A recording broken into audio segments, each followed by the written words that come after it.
新闻头起先来关心到婚林后尾传出有一个25岁查甫人，半暝2点外，雄走去因爸母的房间，甲爸母拍，也个举刀啊，甲因老母杀死，老爸嘛受伤，赶紧走出去讨救兵。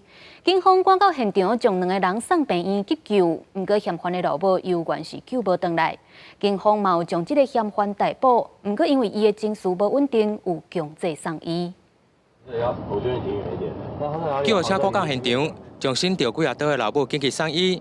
12号半暝啊，我林后尾连续里一处大家，一名25岁林姓男子，先弄入爸母的房间拍爸母，佮举水果刀堵向老母，导致老母送病院后，嘛是弹伤不治死亡。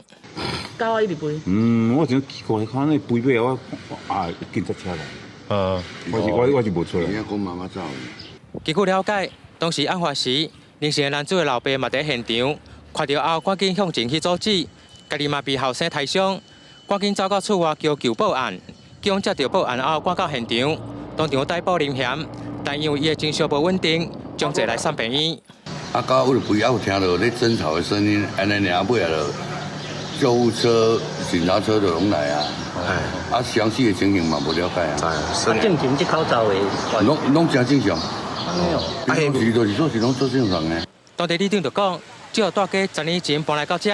但这个林嫌是细汉的囡仔，今年才会大学毕业也无工课，但到底是甚么原因，造成伊单手杀爸母？专案阁需要由警方侦办厘清中。记者王有报道。